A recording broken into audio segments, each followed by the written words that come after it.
بسم اللہ الرحمن الرحیم۔ میزاب چینل کے معزز سامعین السلام علیکم۔ تم اس قابل ہی نہیں ہو کہ تم سے ہمدردی کی جائے۔ تم ایک نہایت ہی گری ہوئی لڑکی ہو۔ تم نے اپنی تسکین کے لیے میرے ساتھ گیم کھیلی، میری فیری مجھ سے چھین لی، اور جب میں کچھ سنبھلا تو واپس آ گئی میری زندگی میں طوفان کی طرح مجھ سے پھر سے سب کچھ چھیننے۔ آخر کیوں کر رہی ہو یہ سب ڈھونگ؟ مان لو جاذبہ خانزادی مجھ سے محبت نہیں کرتی اور تم اسے بس ایک ضد سمجھو۔ تمہیں ضد ہے جس میں تم مجھے برباد کر چکی ہو۔ شمس کے لہجے میں اس بار افسوس تھا، دل ایک بار پھر دھڑکا تھا، مگر دماغ کے غصے نے اسے کچھ بھی سمجھنے کے قابل نہیں چھوڑا تھا۔ وہ جارحانہ انداز میں جاذبہ کی طرف بڑھا تھا اور اس کا منہ دبوچا تھا۔ وہ جو پہلے ہی اس کے الفاظوں کے زہر کو برداشت کر رہی تھی، اس کی اپنے چہرے پر اس قدر سخت گرفت پر تڑپ ہی اٹھی تھی۔ اسے لگا تھا کہ اس کے جبڑے ٹوٹ جائیں گے، آنکھوں سے آنسو بہنے لگے تھے شدت کے ساتھ۔ اسے سمجھ نہیں آ رہا تھا کہ کون سی تصویریں تم میری زندگی سے چلی کیوں نہیں جاتی ہو۔ جب جب تمہیں دیکھتا ہوں میری نفرت تم سے پھر سے نئے سرے سے شروع ہوتی ہے۔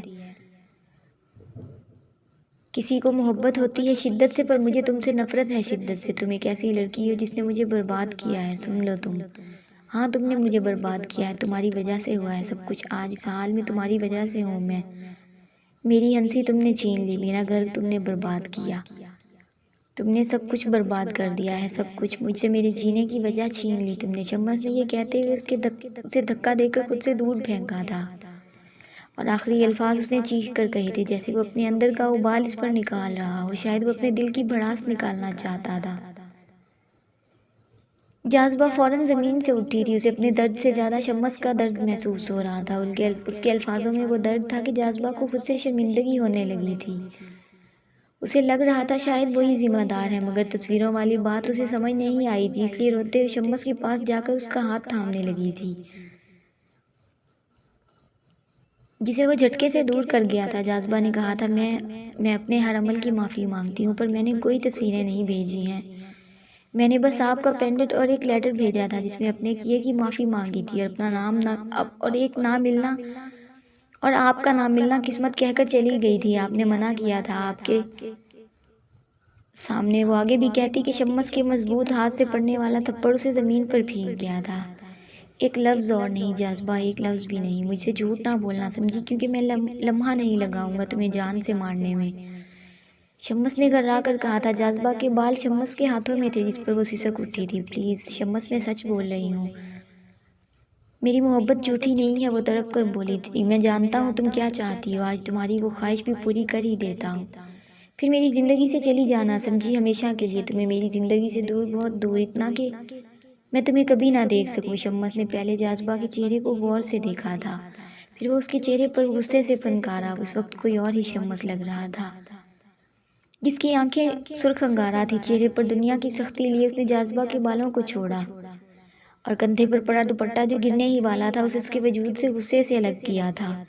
جاذبہ پہلے تو اس کی باتوں کا مطلب نہیں سمجھی تھی، مگر جب سمجھ آیا تو وہ تڑپ ہی اٹھی تھی۔ وہ اس سے دور ہوئی، مگر شمس نے اسے ایسا کرنے نہیں دیا تھا۔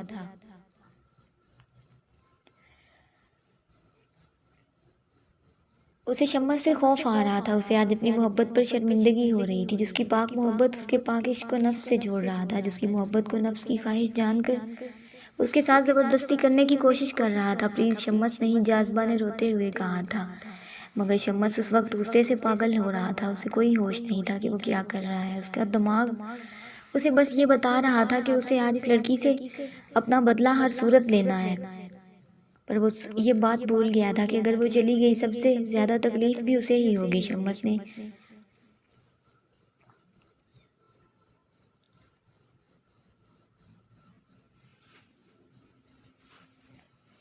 کو نفرت کی آگ نے اس وقت اندھا کر دیا تھا۔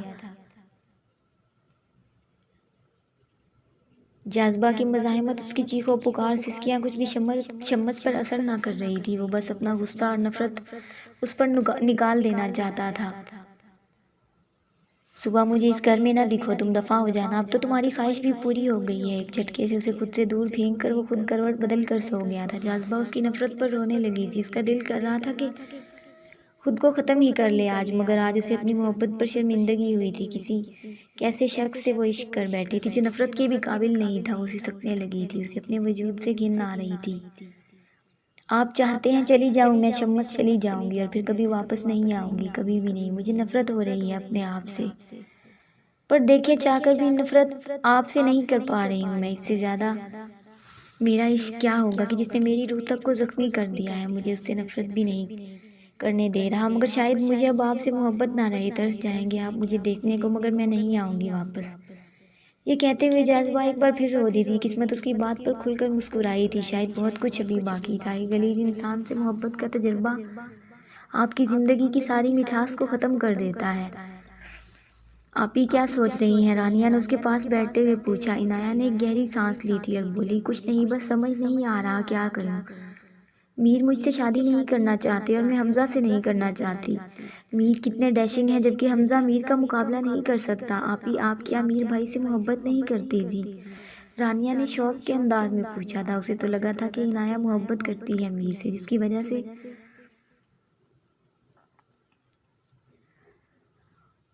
وہ اس سے شادی کرنا چاہتی ہے۔ مجھے محبت نہیں ہے اس سے، بس مجھے ایسا بندہ چاہیے تھا جس کی وجہ سے میرے سرکل میں میرے بارے میں گوسپ ہو، اور میر کی پرسنالٹی پر ہر جگہ ایسا ہوتا ہے۔ اگر میرا اس کے ساتھ نکاح ہو جاتا تو میں فخر سے کہہ سکتی تھی کہ میں مسز میر صدام شاہ ہوں۔ پر کوئی بات نہیں، حمزہ برا نہیں ہے، میرے دل کو سکون نہیں ہے۔ ایک آگ جل رہی ہے مجھ میں، جس کی وجہ سے مجھے یہ سب تیاریاں زہر لگ رہی ہیں۔ آخر میں وہ غصے سے بولی تھی، آپ میر بھائی کو پسند نہیں کرتی ہیں، میر بھائی کسی اور کو پسند کرتے ہیں۔ میں نے ان کی آنکھوں میں دیکھا ہے، جب وہ نام لے رہے تھے، پتہ ہے انہوں نے نام نہیں بتایا، بس کہا تھا کہ وہ ان کی کلر بیوٹی ہے۔ رانیہ نے اسے بتا کر جلتی پر تیل کا کام کیا تھا۔ تو عنایہ تو بھڑک ہی اٹھی تھی، دفعہ ہو جاؤ تم یہاں سے، وہ لڑکی کبھی میر کی زندگی میں نہیں آئے گی۔ اس نے مجھے ٹھکرایا ہے، عنایہ سکندر اتنی سستی نہیں ہے کہ کوئی بھی اسے ٹھکرا دے، سمجھی؟ تمہاری شکل اب مجھے نظر نہ آئے۔ غصے سے دھاڑتی وہ رانیہ کو بازو پکڑ کر دروازے سے باہر دھکیل چکی تھی اور دروازہ اس کے منہ پر بند کرتے غصے سے اپنے بالوں میں انگلیاں پھنسائے کر آئی تھی۔ اگر تم میرے نہ ہوئے تو تم یہ کیسے سوچ رہے ہو کہ وہ لڑکی تمہیں مل جائے گی؟ عنایہ کبھی بھی بدلہ نہیں چھوڑتی ہے اپنا میر، جسٹ ویٹ، بہت جلد تمہاری کلر بیوٹی کو یہاں سے دفع کر دوں گی میں۔ وہ پاگل ہو رہی تھی، اسے بس اپنی انا عزیز تھی، جسے میر نے اسے ٹھکرا کر چوٹ پہنچائی تھی۔ وہ اس سے سب کچھ چھیننا چاہتی تھی، مگر بھول گئی تھی کہ شاید اگر وہ کسی کا سب کچھ چھینے گی تو خود بھی خالی ہاتھ رہ جائے گی۔ میں نے جو کل کہا تھا ہو گیا؟ صدام نے کسی سے کال پر پوچھا تھا۔ جی سر، ہو گیا ہے اور میں نے وہ بھیج بھی دیا ہے۔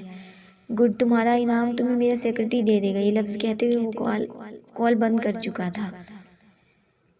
بہت جلد تم میری دسترس میں ہوگی جانے، صدام لبوں پر دلکش مسکراہٹ سجائے اس نے خود سے کہا تھا۔ وہ اس وقت جاذبہ کی تصویر پروجیکٹر پر لگائے دیکھ رہا تھا، جبکہ سامنے حرام مشروب بھی رکھا تھا۔ اسے ایسے روتے روتے ہی فجر ہو چکی تھی، مگر اس کے آنسوؤں میں کوئی کمی نہیں آئی تھی۔ اس نے ایک نظر شمس کے بے خبر سوتے وجود کو دیکھا تھا اور کھڑی ہو گئی۔ واش روم میں جا کر اس نے جب خود کو آئینے میں دیکھا تو اس کے جسم پر شمس کی نفرت کے نشان اپنی چھاپ دکھا رہے تھے۔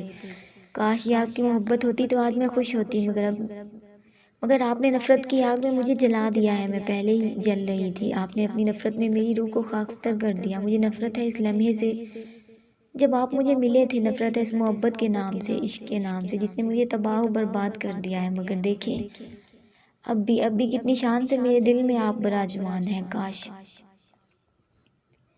آپ ایک بار میرا یقین کرتے، میری محبت، میرے عشق کو سمجھتے، مگر نہیں، آپ نے تو وہ کیا جو آپ کے دل نے کہا۔ وہ ایک بار پھر سے بلک بلک کر رو دی تھی، اس کے اندر سے جیسے سب کچھ ختم ہو گیا تھا۔ اسے لگ رہا تھا کہ وہ فنا ہو رہی ہو، وہ ختم ہو رہی ہو، مگر نہیں ہو رہا تھا۔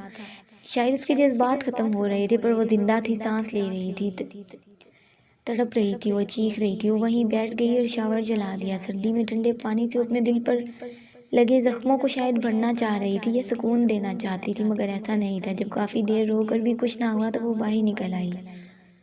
کپڑے بدل کر اس نے بال بھی نہیں سکھائے تھے، بس سر پر دوپٹہ لیا، اپنی چادر نکال کر آنسوؤں سے بھری آنکھیں ایک پل کے لیے شمس کی جانب رخ کیا تھا اور نکل گئی تھی، شاید شمس سے دور یا شمس کی خواہش پوری کرنے پر۔ یہ تو وقت ہی جانتا تھا کہ کیا سچ میں جاذبہ شمس سے دور جا رہی ہے، یا اپنے لیے نئے زخم تلاش کرنے، یا شمس کی محبت کو پانے پر قسمت شاید جو کوئی فیصلہ کر چکی تھی۔ تبھی مسکرائی تھی جاذبہ کے آنسو دیکھ اسے گھر سے نکلتے دیکھ کر۔ وہ جیسے آئی تھی اس گھر میں اسی طرح جا رہی تھی۔ میری محبت، میرا عشق مجھے کہاں لے آیا؟ اس نے باہر نکل کر سامنے دیکھا تھا، اس بڑے سے گھر کو جو اس کا کبھی تھا ہی نہیں، اور شاید اس میں رہنے والا بھی اپنے آنسو صاف کرتی وہ صبح کی دھند میں غائب ہو گئی۔ کمرے میں موبائل کی چنگاڑ نے ارتعاش پیدا کیا تھا۔ شمس نے بنا آنکھ کھولے ہی موبائل اٹھا کر کان سے لگایا۔ کہاں ہے تو ملک؟ ارسل کی غصے بھری آواز نے اسے ہوش دلایا تھا۔ گھر ہوں، تو بتا کیا ہوا؟ اس نے بالوں میں ہاتھ پھیرا اور اٹھ کر بیٹھ گیا تھا، مگر جب نظر سامنے گھڑی پر گئی تو چونک گیا تھا۔ اس نے اپنے برابر میں دیکھا مگر جگہ خالی تھی۔ وہ ایک دم کھڑا ہوا، اسے رات کا ایک ایک لمحہ یاد آ رہا تھا۔ ارسل فون رکھ، میں بعد میں بات کرتا ہوں تو اسے جلدی سے کہتے ہوئے اس نے موبائل بیڈ پر اچھالا اور ڈریسنگ روم کی طرف دوڑا، مگر وہ بھی خالی تھا۔ تو وہ فوراً واش روم کی طرف آیا مگر وہاں بھی کوئی نہیں تھا۔ اسے لگ رہا تھا جیسے اس کا دل بند ہو رہا ہو۔ وہ دھاڑا تھا جاذبہ، اس کی پکار پورے کمرے میں گونج اٹھی تھی۔ اس نے سارے ڈریسنگ پر پڑی چیزیں گرا دی اور وہیں بیٹھ گیا تھا۔ یہ مجھ سے کیا ہو گیا ہے؟ میں غصے میں یہ کیسے کر گیا؟ کیسے؟ وہ دھاڑا تھا خود پر۔ تبھی تو کہا جاتا ہے غصہ حرام ہے۔ غصے میں انسان اندھا ہو جاتا ہے، سوچنے سمجھنے کی صلاحیت کھو دیتا ہے اور اپنا ہی نقصان کر جاتا ہے، جس طرح شمس نے کیا تھا۔ ایک دم اسے کچھ یاد آیا تو وہ اپنے رف حلیے میں ہی دوڑا تھا کمرے سے باہر۔ آنکھیں رونے کو بےتاب تھی جیسے، لیکن وہ خود پر کنٹرول کر رہا تھا۔ ملازم اسے دیوانہ وار دوڑتے نیچے اسٹور روم کی جانب جاتے دیکھ رہے تھے۔ انہیں عجیب بھی لگا تھا مگر وہ خاموش رہے۔ کہاں ملک کے سامنے پوچھنے کی گستاخی کر سکتے تھے وہ؟ ایک موہم سی امید کے تحت وہ دوڑتا ہوا اسٹور روم کی جانب بڑھا، مگر جب اندر داخل ہوا تو بے چینی سے اس نے دیکھا، ڈھونڈا، مگر نظریں خالی لوٹ آئی تھی۔ وہ جا چکی تھی۔ شمس شکستہ قدموں سے اس کے سنگل بیڈ کی طرف گیا۔ اندر بہت حبس تھا۔ اسے اب احساس ہو رہا تھا کہ اس نے اسے کس حال میں رکھا تھا، مگر وہ بنا کوئی شکوہ کیے رہ رہی تھی۔ اس کا دل اس وقت بے چین تھا، پر شاید وہ اب بھی اپنے دماغ کی سن رہا تھا۔ اس نے اپنی آنکھیں بند کر کے کھولی۔ اچھا ہی ہوا جو بات مان لی، ورنہ آج میں خود تمہیں نکال باہر کرتا۔ آخر بتا دیا نا تمہیں محبت نہیں تھی مجھ سے۔ جانے کس احساس کے تحت اس نے آخری جملہ کہا تھا اور خود سے ہی نظریں چراتا روم میں بند ہو گیا، مگر پھر بھی اس کا دل بے چین تھا، جیسے بہت قیمتی چیز کھو بیٹھا ہو یا اپنا نقصان کر بیٹھا ہو۔ اگر اسے محبت نہیں تھی تو یہ بات بار بار دماغ اس سے بول رہا تھا کہ اسے اپنے اندر سے آواز آ رہی تھی، تم نفرت کرتے ہو، تم نے جو کیا ٹھیک کیا۔ مگر اگر وہ محبت کرتی یا بے گناہ ہوتی تو کبھی نہ جاتی، مگر وہ چلی گئی۔ ابھی وہ یہی سب سوچ رہا تھا کہ اس نے سامنے دیکھا، آئینے میں اس کا اپنا ہی عکس نمودار ہوا تھا۔ شاید وہ اس کا ضمیر تھا۔ اگر تم محبت نہیں کرتے تو بے چین کیوں ہو؟ یہ سرخ آنکھیں، تمہارا چہرہ شکست زدہ کیوں ہے؟ یہ آنکھیں نادم کیوں لگ رہی ہیں؟ اس چہرے پر تو خوشی ہونی چاہیے تھی نا، تمہیں خوش ہونا چاہیے شمس ملک۔ تم نے اسے اس کی اوقات بتا دی، تم نے اس کی چاہ پوری کر دی۔ اب تمہیں تکلیف کیوں ہو رہی ہے؟ تم یہ چاہتے تھے نا کہ وہ چلی جائے، تو اب یہ آنسو کیوں؟ اس کا عکس تمسخر سے ہنسا تھا اس پر، کیونکہ شمس کا ایک آنسو نکل کر اس کے گال پر بہہ گیا تھا۔ میں نہیں کرتا محبت اس سے، نفرت ہے مجھے اس سے، سمجھے تم؟ میں جاذبہ خانزادی سے نفرت کرتا ہوں، بے انتہا نفرت۔ دل اور دماغ کی جنگ میں ایک بار پھر دماغ جیتا تھا۔ وہ ماننے کو تیار ہی نہیں تھا کہ وہ اس سے محبت کرتا ہے، مگر ایک وقت ایسا آنے والا تھا جہاں شمس اپنی محبت کا اعتراف چیخ چیخ کر کرتا۔ اس کی دھاڑ پر وہ عکس غائب ہو گیا تھا۔ شمس نے کچھ دیر کے بعد جب اپنا سر اٹھایا تو وہاں کچھ بھی نہیں تھا، سکون تھا، اور اسے یہ سکون بہت برا لگ رہا تھا۔ وہ کھڑا ہوا اور ڈریسنگ روم سے کپڑے لیے واش روم میں بند ہو گیا تھا۔ وہ روتے روتے زندگی میں تیسری بار اس طرح چل رہی تھی، مگر اس بار فرق تھا۔ پہلے وہ اسے پانے کے لیے رو رہی تھی، تو اس بار اسے چھوڑ آنے پہ وہ بس چل رہی تھی۔ اسے معلوم نہیں تھا کہ وہ کس رستے پر جا رہی ہے، اسے کہاں جانا ہے، بس معلوم تھا تو اتنا کہ وہ شمس سے دور جانا چاہتی ہے۔ وہ چلتے چلتے جب تھک گئی تو بس اسٹینڈ پر موجود بینچ پر بیٹھ گئی تھی، مضبوطی سے اپنی چادر تھامے۔ آنسو اب بھی تواتر سے بہہ رہے تھے، سرخ آنکھیں، سرخ ناک، سردی سے گال بھی لال تھے جبکہ ہونٹ نیلے ہو رہے تھے۔ کیا سچ میں محبت کرنے کی اتنی بڑی سزا ملتی ہے؟ جاذبہ نے خود کلامی کی تھی۔ اسے نہ منزل کا معلوم تھا، نہ رستے معلوم تھے، بس معلوم تھا تو اتنا کہ وہ اسے چھوڑ آئی ہے جسے وہ چھوڑنا نہیں چاہتی تھی۔ وہ جانتی تھی کہ اسے کوئی فرق نہیں پڑے گا، مگر اسے تو پڑتا تھا نا۔ اس کا دل تو اب بھی بے چین تھا دیدار کے لیے، مگر وہ اب دل کی نہیں سننا چاہتی تھی۔ وہ چاہتی تھی کہ وہ اسے بھول جائے۔ ہاں میں بھول جاؤں گی آپ کو، کیونکہ میرا وجود، میرے احساس، میری محبت آپ کی نظر میں دھوکہ ہے، نفس کی تسکین ہے، اگر مجھے وہی چاہیے ہوتا تو 3 سال انتظار کیوں کرتی، پل پل کیوں تڑپتی میں۔ خود سے کہتے وہ رو دی تھی صبح کی وجہ سے، بس اسٹینڈ پر اتنا رش نہ تھا، خنکی نے ماحول میں سردی سی پھیلائی تھی۔ وہ کچھ سوچتے ہوئے کھڑی ہوئی، مگر اسے یاد آیا کہ وہ موبائل کارڈ سب کچھ شمس کے گھر ہی چھوڑ آئی ہے۔ اس نے آس پاس دیکھا تو کوئی نہ تھا۔ میں جاذبہ خانزادی اپنی محبت میں کہاں سے کہاں آ گئی ہوں۔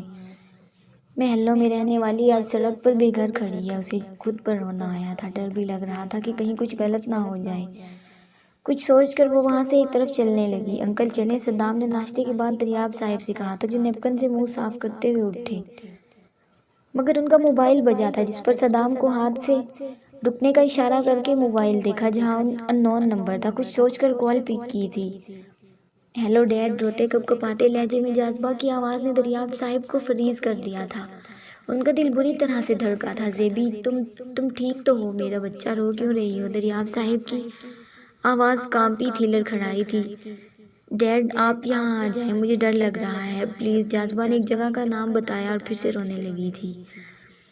میرا بچہ، رو نہیں، ڈیڈ ابھی آ رہے ہیں، بس آپ وہیں رہنا۔ سوال تو دریاب صاحب کے ذہن میں بہت آئے تھے، مگر وہ اس وقت نہیں پوچھنا چاہتے تھے۔ انہوں نے یہ کہتے ہوئے کال بند کی اور صدام کی طرف دیکھا، جو پہلے ہی جاذبہ کے رونے کا سنتے ہی بے چین ہوا تھا۔